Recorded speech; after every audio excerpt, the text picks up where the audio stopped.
इन अगले मिनटों में जहाज रुका नहीं था, बल्कि इस हादसे के बाद जहाज आइलैंड से दूर जा रहा था। जहाज को चले हुए अभी 2.5 घंटे ही हुए थे, अचानक सभी को एक आवाज सुनाई देती है। इसके एकदम बाद जहाज की सारी लाइटें बंद हो जाती हैं और जहाज एक तरफ टिल्ड होना शुरू हो जाता है। एक्सीडेंट हुए को 1 घंटा वक्त हो चुका था। 10:54 पर जहाज के कैप्टन स्टीनो फाइनली ऑर्डर देते हैं कि जहाज को अबेंडन किया जाए। बिस्मिल्लाहिर्रहमानिर्रहीम। 13 जनवरी 2012 को दुनिया का सबसे बड़ा इटालियन जहाज 7 दिन के यूरोपियन दौरे पर निकलता है। इस जहाज का नाम है कोस्टा कनकोर्डिया। ये इतना बड़ा है, ना सिर्फ ऐतिहासिक टाइटैनिक से साइज में बड़ा है, बल्कि इसमें 2000 ज्यादा मुसाफिर ले जाने की कैपेसिटी है। इसमें सफर कर रहे हैं 4292 लोग। इंटरटेनमेंट की बात करी जाए तो इसमें क्या कुछ नहीं है। 4 बड़े बड़े स्विमिंग पूल, 5 रेस्टोरेंट, 13 अलग अलग बार्स, 1 कसिनो, 1 बास्केटबॉल, एक बहुत बड़ा fitness centre, gym centre, Turkish bath, यहाँ तक कि F1 रेसिंग सिमुलेटर भी लगाया हुआ है इस शिप के अंदर। इस जहाज की पहली डेस्टिनेशन है इटली का शहर सवोना, जहां तक इसे पहुंचने में तकरीबन 1 दिन लगेगा। लेकिन जहाज को चले हुए अभी 2.5 घंटे ही हुए थे, अचानक सभी को एक आवाज सुनाई देती है। इसके एकदम बाद जहाज की सारी लाइटें बंद हो जाती हैं और जहाज एक तरफ टिल्ड होना शुरू हो जाता है। इस वक्त टाइम था 9:45 PM। एक समा जब कुछ लोग अपने कमरों में सो रहे थे और कुछ लोग खाना खा रहे थे। सोए हुए लोगों की नींद टूट जाती है और वो अपने कमरों से बाहर कैबिन में निकल कर देखते हैं कि आखिर हो क्या रहा है। डिनर टेबल पर बैठे लोगों की प्लेट साइड में गिरने लग जाती हैं। मुसाफिरों को ये बताया जाता है कि जहाज में एक इलेक्ट्रिकल फेलियर हुआ है, लेकिन असल में बात तो ये थी कि जहाज का पूरा इंजन ही फेल हो चुका था। कैप्टन ये बात लोगों से छुपा कर रख रहे थे और थोड़ी देर बाद जहाज दूसरी तरफ टिल्ड करने लग जाता है। अब पैसेंजर समझ जाते हैं कि कोई इलेक्ट्रिकल फेलियर नहीं है। लोगों को लगता है कि ये जहाज कहीं टाइटैनिक की तरह हादसे का शिकार तो नहीं होने जा रहा। ये इत्तेफाक की बात है कि टाइटैनिक का हादसा इससे एग्जैक्टली 100 साल पहले हुआ था, 1912 में। धीरे धीरे ये जहाज और टेढ़ा होने लगता है, राइट साइड की तरफ झुकने लगता है और नीचे वाले कमरों में पानी भरना शुरू हो जाता है। अब तक लोगों ने रियलाइज कर लिया था कि जहाज डूबने वाला है। पैसेंजरों को ढंग से क्यों नहीं बताया जा रहा? शिप के कैप्टन इतने चुप क्यों बैठे हैं? इस जहाज को बनाने वाली कंपनी का नाम है कार्निवल कॉर्पोरेशन, जो कि यूरोप की मशहूर शिप्स बनाने वाली कंपनी थी। इन्होंने जून 2006 में अपना पहला जहाज लॉन्च किया कनकोर्डिया क्लास का, जो कि हमारा ये आज का कनकोर्डिया अपने जमाने की सबसे बड़ी क्रूज शिप है, जिसको बनाने की कास्ट पड़ी थी $570 मिलियन, उस जमाने के 2500 करोड़। जब ये जहाज सफर कर रहा था, इस दिन इस जहाज के कैप्टन थे स्टीनो, एक इटालियन आदमी ही थे जो कि 2002 से इस कंपनी के लिए काम कर रहे थे। इनका नाम याद रखना क्योंकि ये हमारी कहानी में बहुत अहम हिस्सा निभाते हैं। 7:18 PM पर यह जहाज अपनी पहली डेस्टिनेशन सवोना के लिए रवाना हो जाता है और कुछ ही घंटे होते हैं ये जहाज अपने नॉर्मल रूट से भटक जाता है। ये कोई गलती नहीं थी। कैप्टन स्टीनो इस जहाज को एक आइलैंड के पास ले जाना चाहते थे, इटली देश का गिग्लियो आइलैंड। ये चाहते थे कि यहाँ बैठे लोग इस चमकते हुए जहाज का नजारा देखें। जब कोई जहाज किसी जमीन के करीब से गुजरता है, इस चीज को सेल पास या सेल बाय कहा जाता है। यह जहाज इस किनारे से तकरीबन 150 मीटर दूर था। जाहिर सी बात है, पानी इतना गहरा नहीं होता। यहाँ बड़े बड़े पत्थर रीफ्स हो सकती हैं जिससे ये जहाज टकरा सकता है। रात के वक्त अनसेफ डिस्टेंस पर यह जहाज ज्यादा करीब चल रहा था किनारे के। यहाँ पर यह सवाल उठेगा कि इस जहाज का कैप्टन इस जहाज को किनारे के इतना करीब क्यों चला रहा है। असल में बात यह थी कि कैप्टन स्टीनो माजी में सीनियर कैप्टन मारियो पलम्बो के अंडर काम करते थे। कैप्टन स्टीनो मारियो कैप्टन को कॉल करते हैं और कहते हैं कि क्योंकि हम आइलैंड के पास से गुजर रहे हैं, हम सायरन बजा देंगे, हम आपको एक ट्रिब्यूट देना चाहते हैं। दूसरी तरफ जो मारियो पलम्बो कैप्टन थे वो इसी गिग्लियो आइलैंड पर रहते थे। जब इन्होंने कॉल की तो मारियो पलम्बो ने कहा कि मैं अब यहाँ नहीं हूँ, आइलैंड से बाहर गया हुआ हूँ। ये बात करने के बाद कॉल कट आउट हो जाती है। ये कॉल की गई थी 9:40 PM पर और इसके चंद मिनटों बाद वही भयंकर आवाज आती है जिसकी वीडियो के शुरू में बात की गई थी। जिसका डर था वो ही हो गया। ये जहाज पानी के अंदर पत्थरों से जाकर टकरा गया और इस जहाज का जो नीचे वाला हल था इसमें छेद आ गया, दरार पड़ गई, जिससे इस जहाज में पानी भरना शुरू हो गया। इस जहाज के नीचे 70 मीटर लंबा घाव आ गया था, दरार आ गई थी। जिस जगह पर ये इम्पैक्ट हुआ वो आइलैंड के किनारे से 100 मीटर दूर थी। इसके एकदम बाद पानी जहाज के अंदर भरना शुरू हो गया था। 26 साल के अरिया कर्नाडो जो इस जहाज के थर्ड ऑफिसर थे, इनको पता चलता है और वो अपने कमरे से बाहर आकर इंजन रूम की तरफ भागते हैं। जहाज के अंदर ऑलरेडी पानी आ चुका था। वो दरवाजा खोलने की कोशिश करते हैं लेकिन दरवाजा नहीं खुलता। वो दरवाजे के बाहर से ही देखते हैं जहाज का इंजन और जनरेटर पूरी तरह पानी के लपेटे में आ चुके थे। 9:52 पर इस जहाज के चीफ इंजीनियर जहाज का इमरजेंसी डीजल जनरेटर चालू करने की कोशिश करते हैं लेकिन इस कोशिश में वो नाकाम रहते हैं। इसके बाद वो जहाज के कैप्टन शटीनो को जाकर बताते हैं और जहाज के कैप्टन ने लोगों को ये बताया कि चिंता करने की कोई जरूरत नहीं है, बस लाइट गई है जिसकी वजह से थोड़ा सा मसला हुआ है। इन अगले मिनटों में जहाज रुका नहीं था बल्कि इस हादसे के बाद जहाज आइलैंड से दूर जा रहा था। कैप्टन को यह लगता है कि जहाज को रिटर्न कर लेना चाहिए ताकि जहाज ज्यादा आगे ना जाए।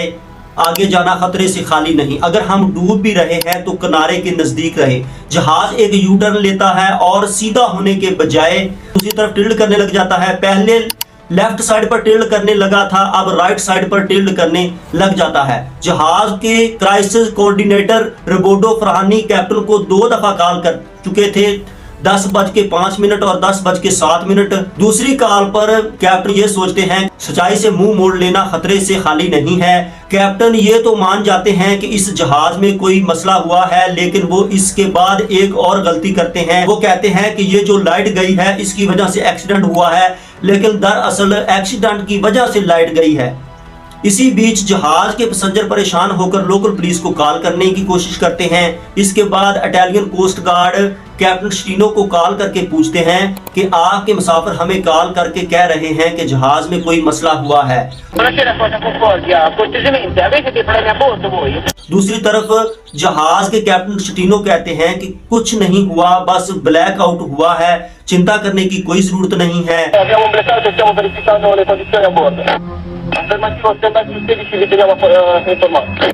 ये बात तब कही गई जब आधा घंटा ऑलरेडी हो चुका था टकराव हुए।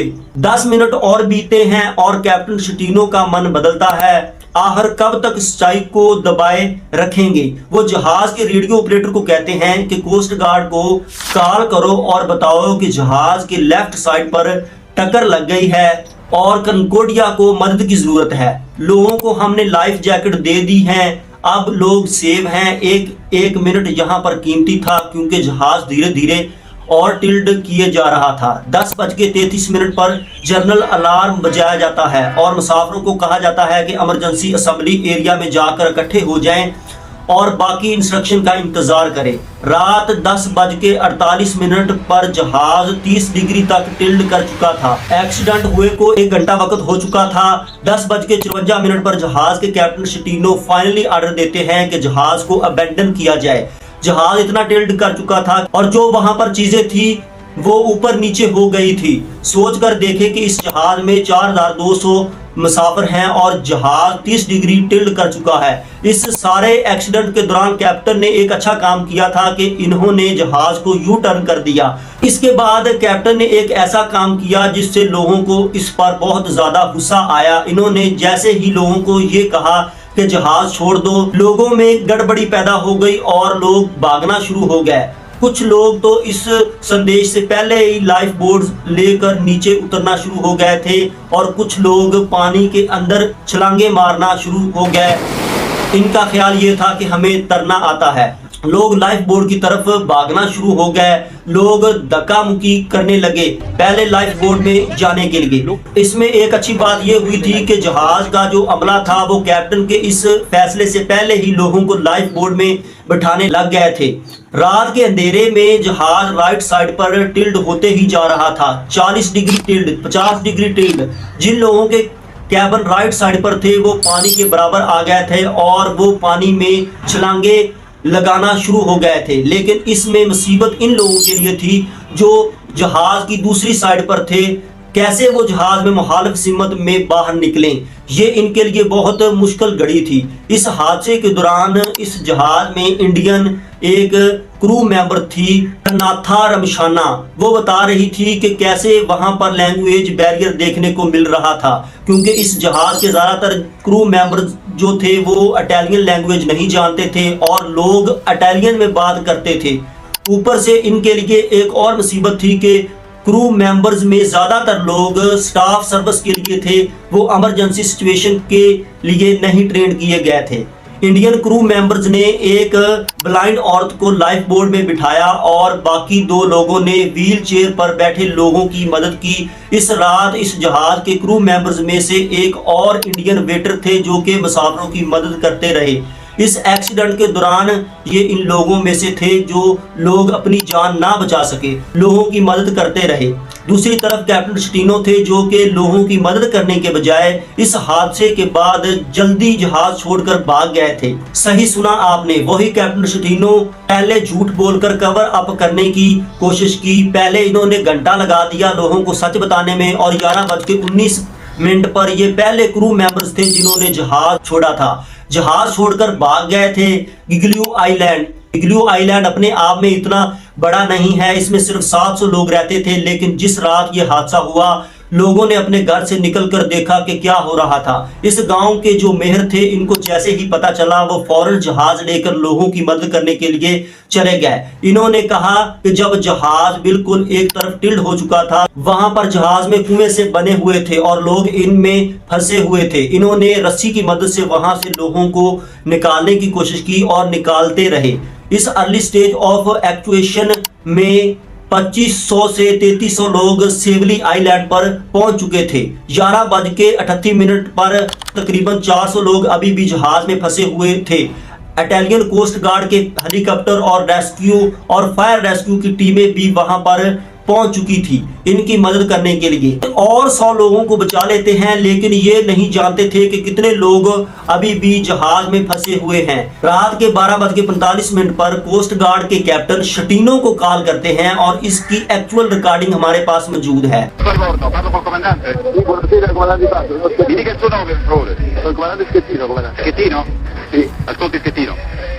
कोस्ट गार्ड के कमांडर स्टीनो को कहते हैं कि कैप्टन मैं तुम्हें आर्डर देता हूं कि तुम जहाज पर वापस जाओ और हमें बताओ कि वहां पर कौन कौन लोग मौजूद हैं।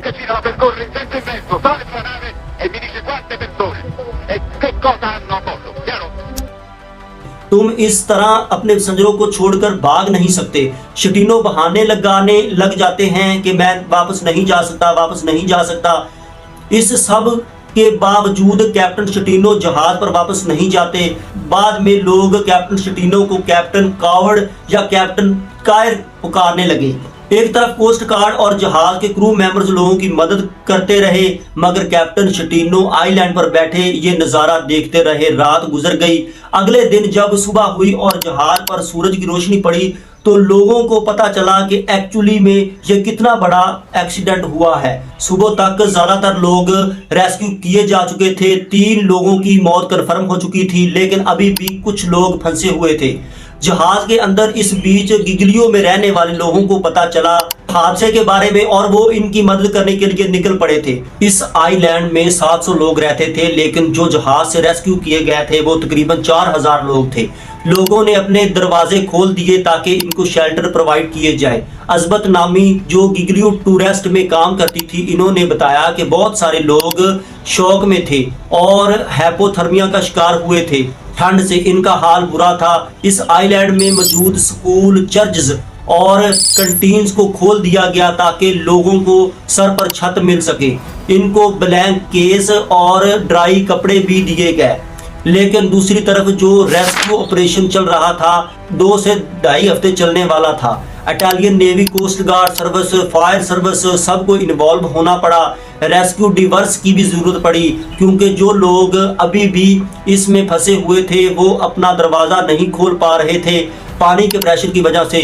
14 जनवरी को साउथ कोरियन कपल को रेस्क्यू किया गया जो कि अपने कैबिन में फंसे हुए थे। ज्यादातर लोग जो मारे गए थे वो इसी वजह से, क्योंकि इनके कैबिन नहीं खुल पा रहे थे पानी के प्रेशर की वजह से। अगर इनको जल्दी इन्फॉर्म किया जाता तो शायद इनकी भी जानें बच जाती। कुल मिलाकर 32 लोगों की जानें चली गई इस हादसे के दौरान। अगली प्रॉब्लम थी इस जहाज को यहाँ से निकालना। इंजीनियर्स ने जब इसको देखा तो इन्होंने इसको कंस्ट्रक्टिव टोटल लॉस डिक्लेयर कर दिया। इसका मतलब ये था कि इस जहाज को दोबारा इस्तेमाल ना किया जाए। अकलौता ऑप्शन था कि इसे डिसअसेंबल किया जाए और इसके स्क्रैप मेटल को बेच दिया जाए। सबसे पहले इस जहाज में 19 लाख लीटर तेल मौजूद था, क्योंकि ये जहाज अभी अपना सफर शुरू ही कर रहा था। ये फुली लोडेड शिप थी। इससे तेल निकालने का प्रोसेस शुरू किया गया और 1 महीने तक ये प्रोसेस जारी रहा। 24 मार्च तक ये प्रोसेस चलता रहा। इसके बाद ये काम था कि इस जहाज को सीधा किया जाए। इस जहाज के साथ एक स्टील स्ट्रक्चर बनाया गया ताकि जहाज को आसानी से सीधा किया जा सके। इस पर काम शुरू किया गया 1 साल बाद, अप्रैल 2013 में। इसके बाद इस जहाज के ऊपर बस्के लगाए गए और इन बस्कों में पानी भरा गया ताकि एक साइड पर वजन आए और ये जहाज सीधा किया जा सके। इसके बाद इसको रस्सों और केबल की मदद से इसको खींचा गया और जहाज सीधा किया गया।